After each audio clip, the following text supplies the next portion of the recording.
Hello, my name is Michael Robinson. I'm a solicitor with Emerson Solicitors. I'm a director of the firm, and I just wanted to make this short presentation to assist first-time buyers and people who maybe are moving out of the property that they've lived in for decades and moving to another property, just to remind you about the whole process of buying a house. First of all, you may well need to think about saving some money for a deposit.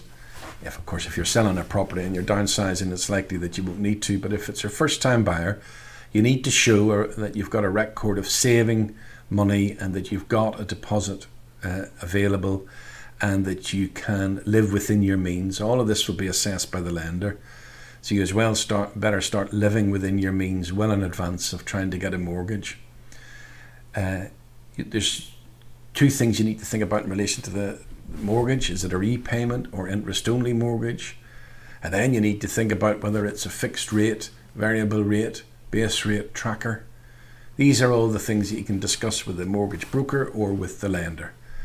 And you can talk to other people as well that have bought a property and see which is best for you.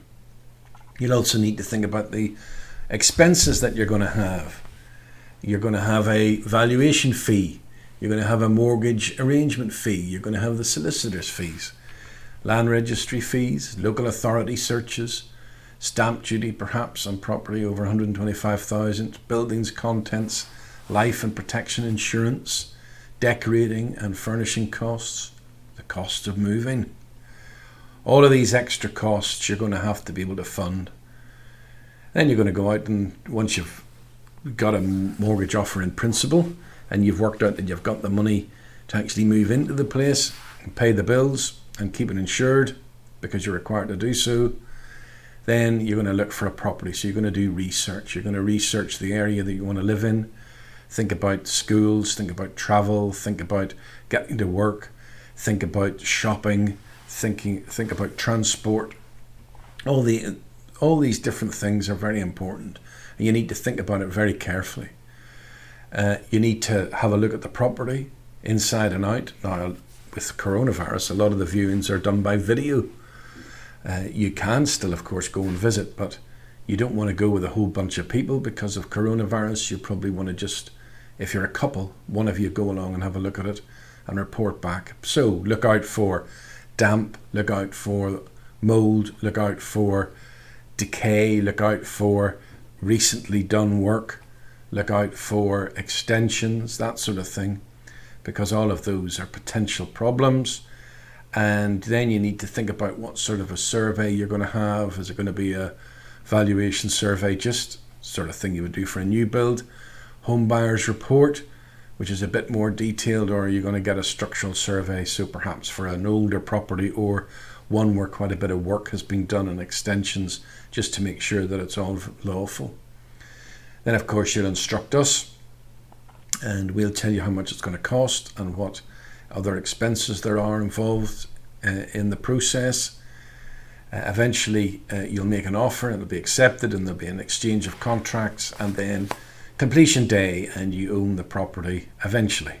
That is when the money that has been paid into the account of the seller solicitor, not necessarily the seller, and then you own it and then you can move in and not beforehand.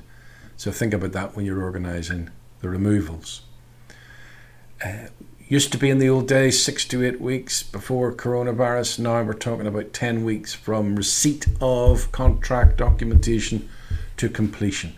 Things take longer because there's less of us working, there's less in the office, there's less people working for banks, there's less people working in the local authority in relation to searches.